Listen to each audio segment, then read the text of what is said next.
السلام علیکم ناظرین، آپ دیکھ رہے ہیں کراس فائر اور میں ہوں محمد نوشاد علی۔ ناظرین، کل جب ہم پروگرام کا اختتام کر رہے تھے تو خبر آئی تھی کہ ایران نے یو اے ای میں فجیرہ کا جو پورٹ ہے وہاں حملہ کر دیا ہے، وہاں پر آگ لگ گئی تھی اور آج اس کے اوپر رد عمل بھی آیا ہے۔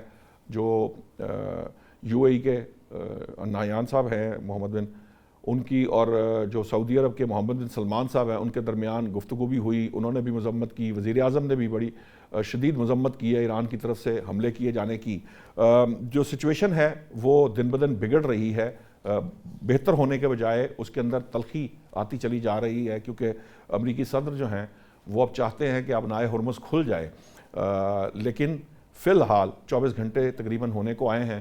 ان 24 گھنٹوں میں کوئی خاص تبدیلی نہیں آئی، آبنائے ہرمز اسی طرح اسی سٹیٹس پر ہے جہاں وہ اس سے پہلے تھی۔ اب جو معاملہ ہے مذاکرات کا وہ بھی ہمیں تھوڑا کھٹائی میں پڑتا نظر آ رہا ہے، اگرچہ کہ ایران نے جو 14 نکاتی تجاویز بھیجی تھی امریکہ کو، ان کا جواب ایران کے پاس واپس پہنچ چکا ہے، لیکن اس کے اندر جو مختلف معاملات ہیں وہ رائے کیا ہے امریکہ کی یا ایران نے اس کے اوپر کیا رد عمل ہے وہ ہمارے سامنے تاحال نہیں آیا۔ اب سچویشن یہ ہے کہ امریکہ دعویٰ کر رہا ہے کہ ایران جو ہے وہ سویلین کشتیوں پہ جو ہے وہ حملہ کر رہا ہے۔ امریکہ کہتا ہے کہ انہوں نے 6 جو وہ سپیڈ بوٹس کہتے ہیں یا کشتیاں کہتے ہیں جو ایرانی کشتیاں ہیں ان کو نشانہ بنایا ہے، جبکہ برطانوی وزیر اعظم جو ہیں وہ کہتے نظر آ رہے ہیں کہ یہ فوری طور پہ اس کا کشیدگی کا خاتمہ کیا جائے۔ اب یہ پاکستان کی تمام تر سفارتی کوششوں کے باوجود ابھی فی الوقت دوبارہ جو دونوں فریق ہیں وہ اسلام آباد میں بیٹھے نہیں۔ اب کب تک بیٹھیں گے؟ امریکی صدر تو 2 سے 3 ہفتوں کا وقت بھی دے رہے ہیں اس جنگ کے خاتمے کا، لیکن اس دوران کیا ہو سکتا ہے، کیا ہوگا، یہ اس پر بات کرنے کے لیے ہمیں جوائن کیا ہے، ماہر ہیں عالمی امور کی ڈاکٹر شازیہ چیمہ صاحبہ۔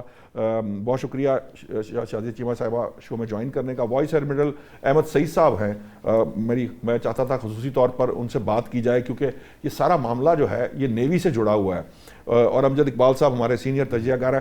سب سے پہلے میں وائس ایڈمرل صاحب آپ کے پاس آنا چاہوں گا، مجھے تھوڑا سا یہ میں سمجھنا چاہتا ہوں کہ یہ جس ناکہ بندی کی بات کی جا رہی ہے امریکہ نے کر رکھی ہے، ایران کو یقیناً وہ اکنامک سٹرینگولیشن کی کوشش کر رہا ہے، لیکن میں نے آج وہ ایک مشیر تھے سلامتی کونسل کے جو سابق سفیر ہیں برطانوی، میں ان کا ایک رائٹنگ پڑھ رہا تھا جس میں وہ کہہ رہے تھے کہ امریکہ جو ہے نا یہ ناکہ بندی جو ہے اس کے ذریعے کسی جہاز کو تحفظ ایز سچ فراہم نہیں کر سکتا، کیونکہ وہ انٹرنیشنل واٹرز تک جانے تک بہت سے ایسے معاملات ہیں، بالکل اسی طرح جس طرح قزاقی جو ہے وہ ختم نہیں کی جا سکی دنیا بھر سے۔ یہ پانی کے اندر اتنے سارے معاملات کو دیکھنا سمندروں کی حدود میں یہ ذرا کوئی اتنا آسان کام نہیں ہے۔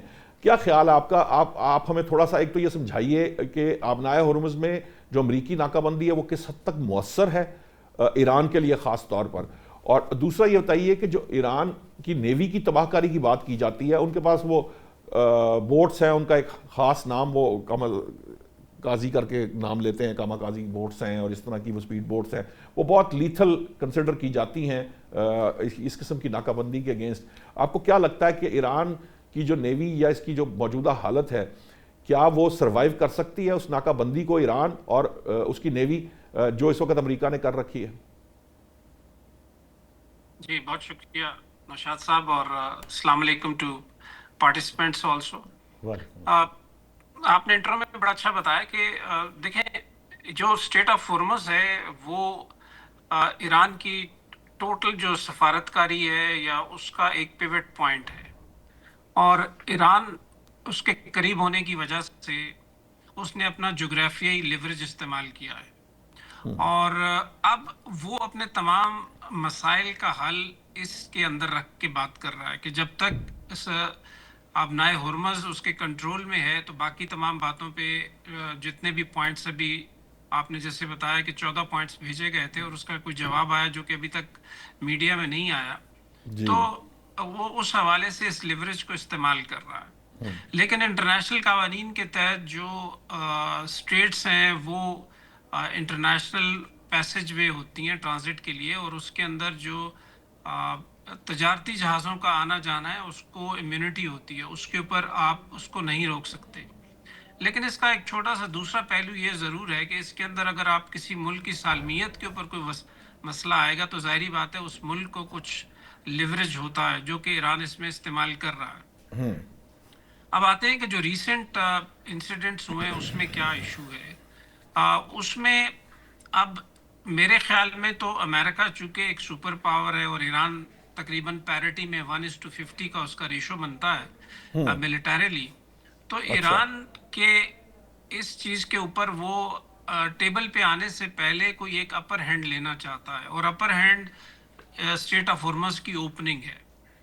اب اسٹریٹ آف ہارمز کی اوپننگ ٹیکنیکلی تو نہیں ہو سکتی اس حوالے سے کہ وہاں پہ مائننگ ہوئی ہے, تو مائنز جب تک کلیئر نہیں ہو سکتی تو یہ وہاں سے شپس نہیں آ سکتے, نہ ہی جا سکتے ہیں. دوسرا آپ کا سوال کہ جو امریکہ نے بلاکیڈ کیا ہوا, اب امریکن بلاکیڈ جو ہے وہ ڈسٹنٹ بلاکیڈ کہلاتا ہے, جو دور رہ کے انہوں نے کیا ہوا. اب اس میں یہ ہے کہ جو شپس ایرانین پورٹس میں جا رہے ہیں یا آ رہے ہیں تو ان کو وہ روکتے ہیں. اس کا مطلب یہ ہے کہ ایران کا جتنا آئل سپلائی لائن ہے اس کو انہوں نے چوک کر دیا. تو اس کا افیکٹ یقینی طور پہ ایران پہ بھی آ رہا ہے.